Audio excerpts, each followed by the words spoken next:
Welcome in, everyone. We are in Washington, D.C. And we are here today to check out the Ford Theater and the Peterson House. Well, that's what we're starting our day off with. We'll also have a White House tour in a little bit, but we're here, as you can see, at the Ford Theater. We're going to check that out. How much was it, Sarah? So a fun fact that I just learned is we came here and we're able to get in free, but if you pay online, it's actually $350. So I advise just come in person and you can get in free. Yeah, so that's what we're going to check it out, and we'll be back afterwards and let you all know how we liked it. Come along with us.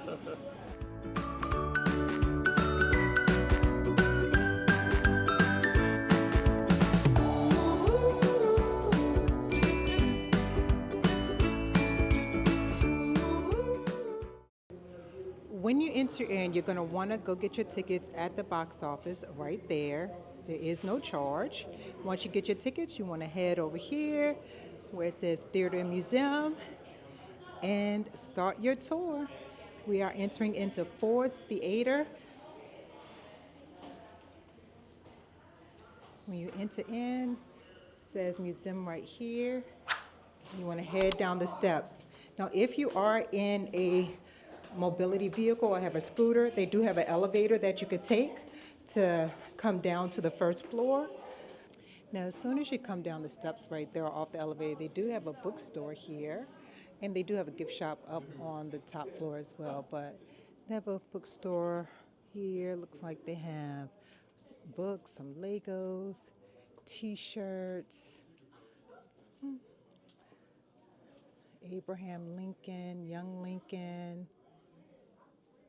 notebooks, tote bags. So it's a array of different things. There's Civil War, Washington, D.C., historical documents. They have them categorized. Abraham Lincoln, pens. So you can grab some souvenirs down here as well. The plot to kidnap Lincoln by 1864, the tide of the war was shifting towards Union success. A group of Confederate supporters led by John Wilkes Booth began to plan a scheme to assure Southern victory, kidnap the president. The conspirators met at Mary Surratt's boarding house, less than a mile from the White House. And then they have each of the conspirators, and then they have their pictures as well, and how they were involved in the plot and the conspiracy for each one. And they have statues as well, but they go into detail for each one.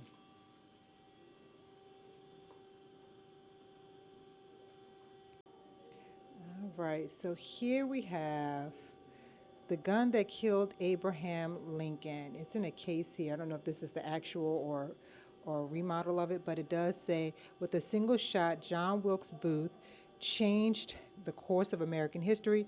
The gun he chose was a 44 caliber pistol made by Henry Deminger of Philadelphia. One shot was all that Booth had. The gun was favored for its small size. It could easily be concealed inside a pocket. It fired a single round lead ball weighing nearly an ounce and was mostly accurate at close range. And there it is right there. And that's in a case that's in here to display or not to display.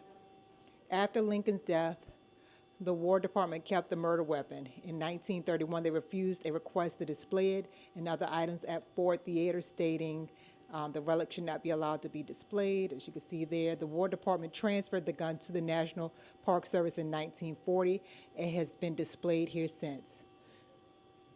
And then they have a QR code here. How should museums display weapons of violence? Tell us what you think. And you could scan the QR code there, but they do have it displayed here in the Ford Theater, the actual gun that killed Abraham Lincoln. There it is, since 1940. And over here they have We Cannot Escape History, Lincoln and Frederick Douglass. They have a video. Let's go on in and check it out.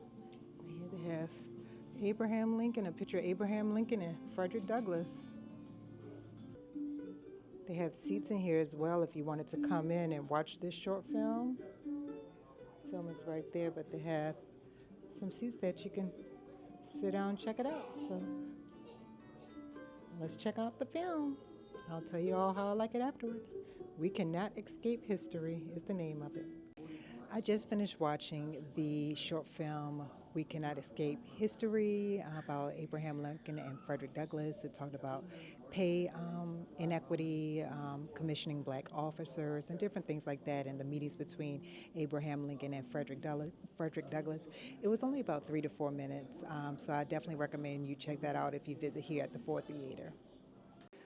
Once you finish going through the museum, at the bottom here, you can go up these steps. It says to theater and exit. So there are 51 steps to the balcony of the theater. Again, elevators are available if needed, but let's head on up the steps. Once you get up, you see the sign there that says theater, authorized access only. Here we go, Ford's Theater. And it has a date here, April 14th, 1865. On this side it has Booth. This side it has Lincoln. As you walk through, it has different times of the day, of that day and what Booth did. And on this side it has times and what Lincoln did. So you can see what they were doing on that day leading up to that night. At 10 p.m. it says, Lincoln and Mary hold hands. Mary wonders when young Claire would think, and the president replies, she won't think anything about it. These are the last words Lincoln spoke.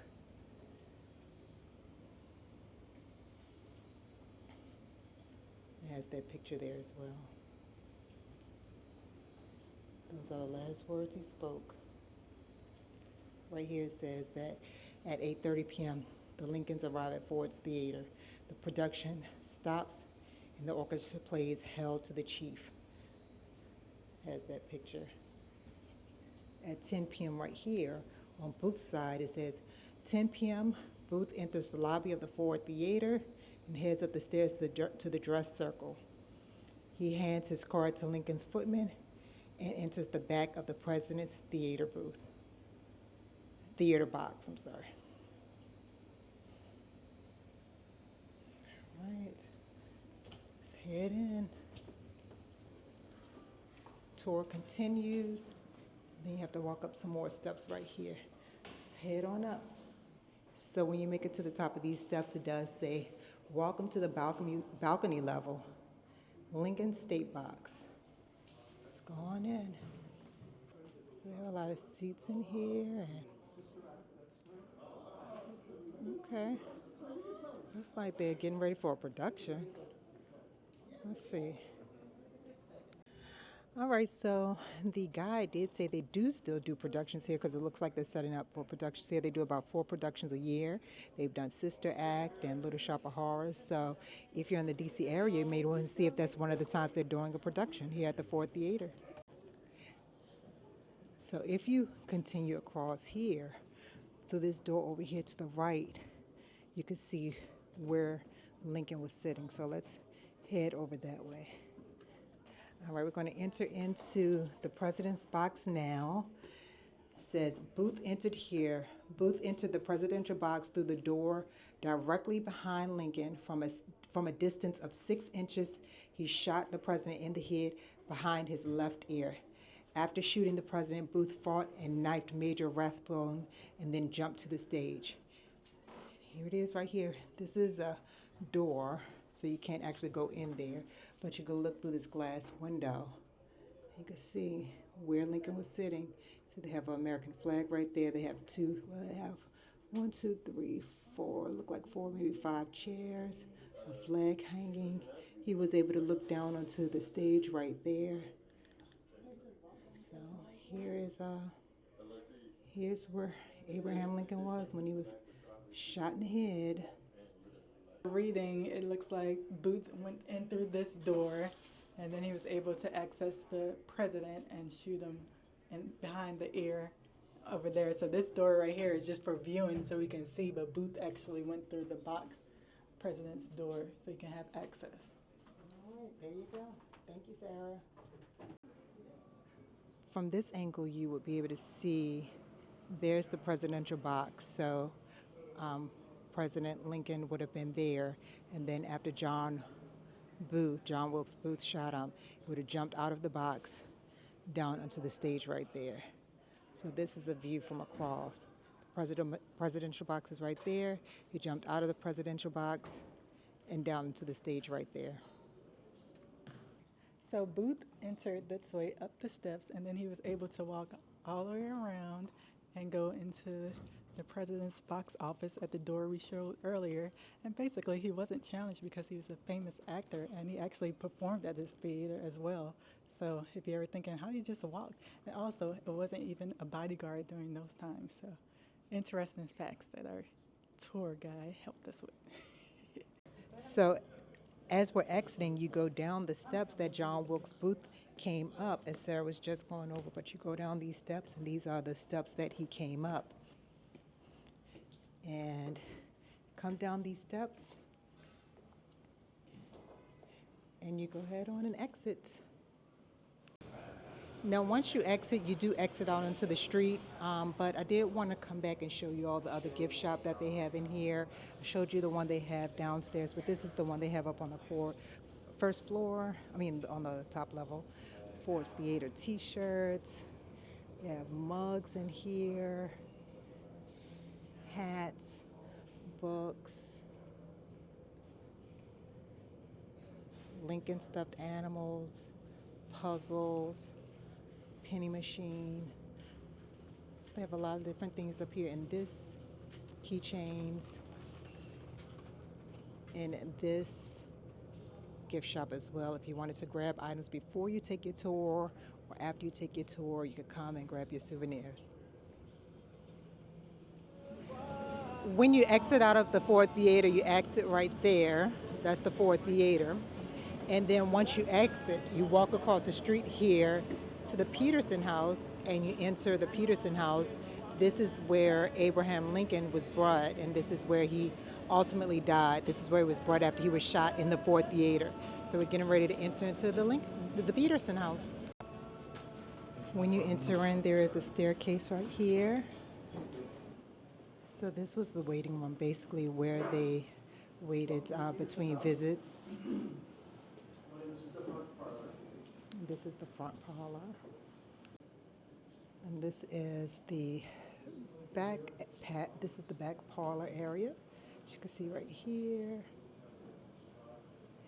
And he did mention that people did live into this house 20 years afterwards, after Lincoln died here, but the structure of the house is unchanged. He said things like the carpet and stuff would change, but the structure is the same. So then after you come out of there, you come down this hall, and here is the bed. In this room, President Abraham Lincoln died at 7:22 a.m., April 15th, 1865. Here's the room. And this is the bed. Now, this bed is in glass. I don't know if you could pick that up on video, but it is behind glass. And then another interesting fact is the average male during that time was 5'6", and they said Lincoln was about 6'4", so they had to lay him diagonally even to fit in the bed. So as you can see, the bed's kind of a smaller size, and Lincoln was tall. Oh, yeah, that is a good fact. Thank you, Sarah. This is the room.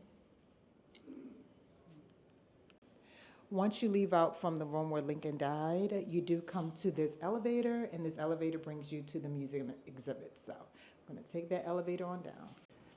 When you come off the elevator here on third floor, they have different facts, and looks like this is supposed to be a display, but it's empty right now. They have a show that they usually show in here, a lot of short film. They have benches in here, but the short film isn't showing at this time.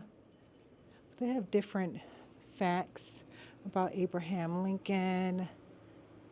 Right here, they have information about Franklin Delano Roosevelt and Dwight Eisenhower, have their statues right there.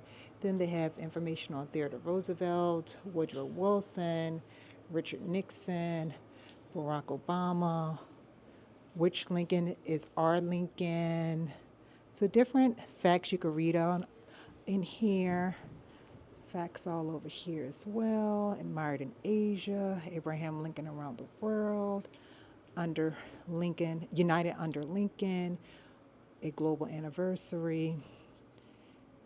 So this is, it's not really a big area, but it's a lot of facts you could read up on in here after you visit inside of the home where he passed away at. You could come check all this out. And then when you exit, they have all of these books that are about Abraham Lincoln. It goes down 3 or 4 stories, maybe 3 stories. But look at all of these books. A mountain of books about Abraham Lincoln. That is a lot. So we just wrapped up, gotten out the Peterson House. We started in the Ford Theater across the street and then walked over where Lincoln was carried and actually died in the Peterson House. You just go up the steps on the 2nd floor. Interesting fact about that I found is, again, that Abraham Lincoln was 6'4", and the beds in there are so small because the average male was only 5'6". But the theater was interesting. What was something you liked, Daniel? Yeah, my favorite part about the Ford Theater was finding out how many people were involved in the attempt to get rid of him. It started out as an kidnapping plot, but then it evolved into an assassination plot eventually. And as we all know, we know how that ends in his death. And what did you like about it, Mama? The theater itself, how easy it was, because back then people weren't thinking about people being assassinated. So, you know, they didn't have any guards at the door, anything like that. He just walked right on in, although he was famous, but he just walked on in, shot him, then jumped down on the stage. So it's just seeing that, you know, after that, I'm sure they had protection for presidents. I agree with everything they just said. And this is something free that you could do while you're in Washington, D.C. So make sure you come check out the Ford Theater and the Peterson House. But let's head over to the White House. All right, so we are heading to our White House tour. I'm filming on my iPhone because I can't bring my camera, my video recorder in there.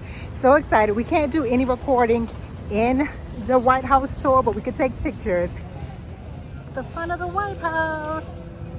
I'm still walking there right now, y'all. I wanted to show y'all the front of the White House and the visitors that's there. We are entering in. We just came through where we had to show our passes. Now you do have to have passes like this to do your White House tour. You could print them. They say print them, but I saw people showing them the pass on their phone. But we are entering in. And then they give you the White House map Mm-hmm. and visitors guide. Yep, you get 1 per group. So we have a group of 4, and so they give us 1 per group.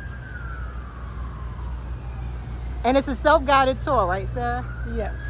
Okay, so it's about a 30-minute self-guided tour. I've done it before.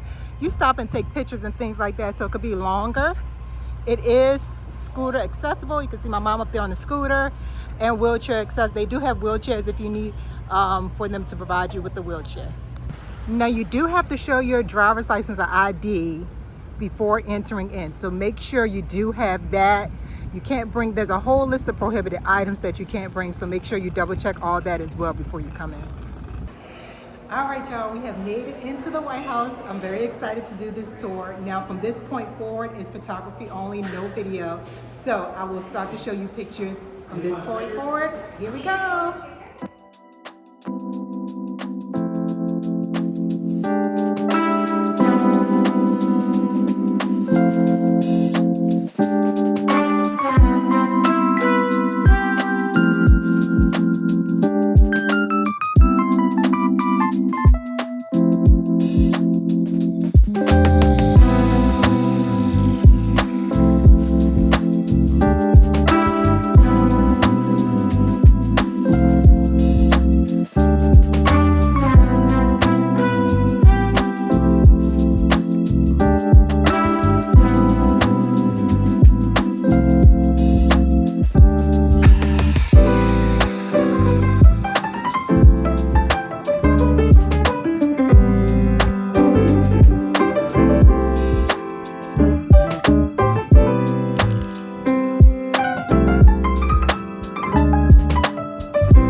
are just finishing up our White House tour right here outside of the White House. How did you all enjoy it?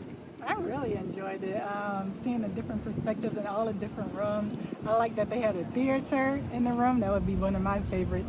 And then also a library as well. 2 thumbs up, and my favorite room was the red room. But I like all the, the way everything's decorated, and it was very nice. It was definitely a good experience to at least do once in your lifetime if you can. Definitely worth it. It's all air conditioned all the way through. So if it's a hot day, that's also a relief going in there. But everything was definitely neat. I really enjoyed it. And I just want you all to know that it's scooter accessible. And if you come and you need a wheelchair, they do have wheelchairs in there. So it's accessible, handicap accessible. I definitely have to agree with them. This tour was awesome. It is free. You just reach out to your local senator or congressman to get tickets. I would recommend reaching out a few months ahead to get tickets for the tour. It is a self-guided tour, so you can take your time, take pictures as you go throughout. It is wonderful. I agree with my brother that you definitely need to do it at least once. All right, so we are leaving from the White House right there. Again, that was fantastic. We are getting ready to go find something to eat that's in the vicinity. I'll take you along, let you know what we get, if we like it. Here in the DC area, beautiful weather out here, as you can tell. Gorgeous. All right, we've made it over to District Taco. It was maybe about a 7-minute walk from the White House. We're gonna go in here, check it out. They do have outside seating, I see. Let's see what they have in here. When you first come into the restaurant, you can pick up online orders in the back there, or you could come over here and they have little kiosks that you can do your own order. They also have someone here that can assist you with placing an order. Here's a look at the menu right here. They have breakfast, favorites, build your own, customized size. Here's a look at the menu. I got the kids meal. Comes with steak quesadillas, rice and beans. Comes with a drink, and then I added the queso. Mama got the grilled fish bowl with pico de gallo, some fresh veggies on there. Looks pretty good. And Sarah, I got a fish taco with pico de gallo, black beans, salsa, everything. all right, we'll let you all know how we like it. All right, we are finishing up here at District Taco. How did you like it, Mama? It was delicious. I got the bowl with grilled fish, pico de mayo, all kinds of grilled vegetables, all kinds of stuff in it. It was delicious. Salsa. Okay, what about you, Daniel? And I got the California burrito with the carne asada steak. And it was really, really good. Loaded, stuffed burrito. I couldn't even finish it all. I almost finished it all, but it was definitely really good. And the guacamole comes on it. You don't got to pay extra. Good tip, yes, and a very friendly staff here. I would highly recommend if you feel like coming somewhere after you finish doing the White House tour or seeing one of the museums, stop by District Taco. Let's keep on with our DC adventures. All right, y'all, so we just walked from District Taco. We are now at the National Museum of American History. It was about a 15-minute walk, and this is a Smithsonian Institution museum, so we're going to go in and check this out. When you enter the museum, you're greeted with the Star Spangled Banner, the flag that inspired the national anthem. And this is here in the Rotunda area. All right, this is Reckoning with Remembrance, History, Injustice, and the Murder of Emmett Till. This is an exhibit they have here at the museum. That's him and his mom. I'm gonna check this out. They have quotes in here that's on the wall, and then they have this sign here. This is the Emmett Till historical marker. The racism that led to Emmett Till's murder endures. Till's signs have been stolen, thrown in the river, replaced again and shot again. And you can see all the bullet holes in this sign right here. Emmett Till was 14 years old. He boarded a train to visit Mississippi. Just 8 days later, he was lynched. So they have additional facts throughout here. They have seating in here as well. You want to take a seat and learn about Emmett Till, check this out.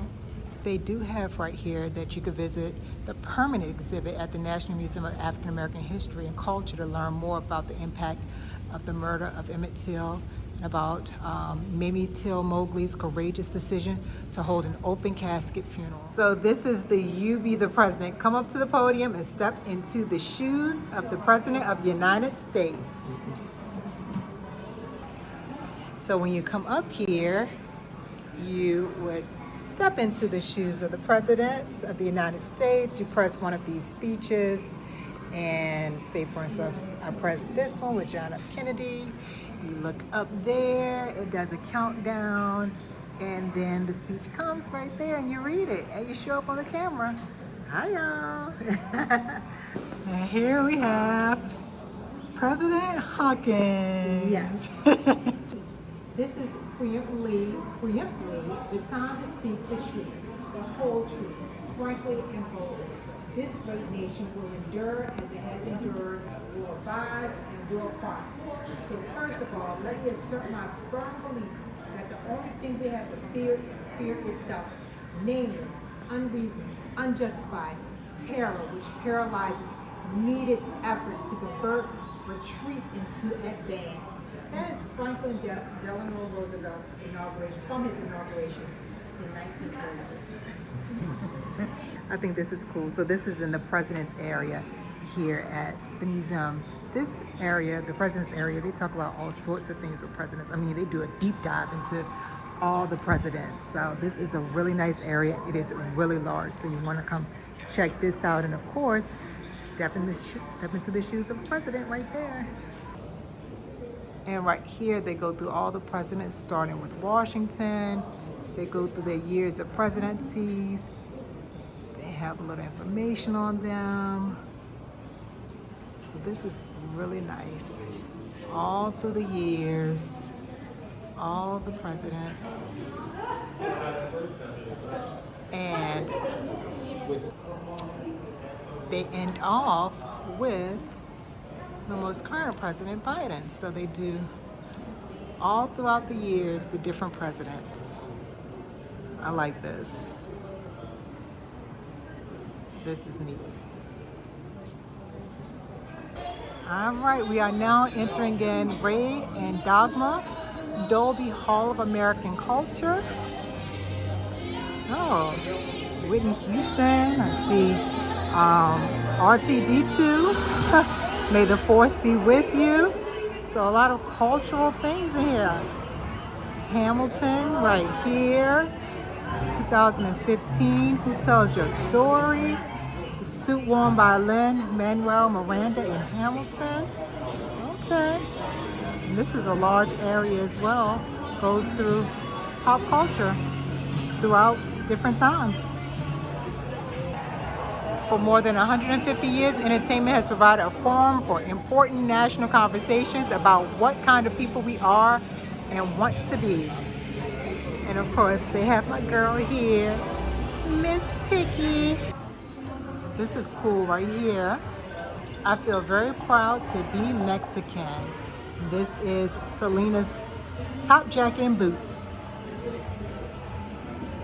Selena. And then they have information about her right here. Yeah, I like that jacket. Really nice jacket. Now, if y'all don't know about this, Rocky is one of my favorite movies of all time, and this is Sylvester Stallone's boxing role from Rocky, 1976. The Italian Stallion. Yes, I love it. At the entrance, they had Toto. I have a feeling we're not in Kansas anymore, Dorothy. Reminds me of that The Wizard of Oz play we saw when we were on Icon of the Seas. But check this out, they have Dorothy's ruby slippers from 1939. Right there. I saw that when I was heading on out. This is my favorite part of the museum, Entertainment Nation. So much to look at in here. Definitely check this area out, y'all. When you come out of the Entertainment Nation section, they do have a gift shop over here. And you know me, y'all, I love mugs. So I'm gonna get this mug right here. It does have National Museum of American History, and it has like Black Panther on there. It says Entertainment Nation.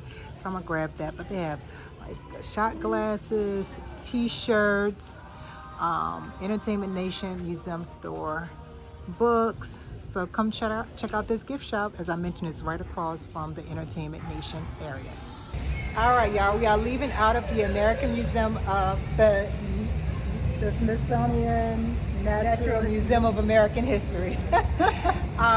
It is so much in there. We didn't even scratch the surface. They have so much more, but we wanted to show you some of it. What was your favorite thing That we saw, I like the one when they showed all the different movies and all the different entertainment. The entertainment section. I told y'all that was my favorite. So that's Sarah's favorite as well. This was free. You might want to make a day of it. We were only in there for maybe like a couple hours. Hour or two. Yeah. Not long enough. No, not long enough. But definitely come check this out if you're in DC. Sarah pointed out you definitely want to grab a map when you do this museum because it is, as we mentioned, a lot in there. They also have a jazz cafe in there. So if you want to eat, I saw that when we were leaving out. If you want to eat, they have a jazz cafe in there.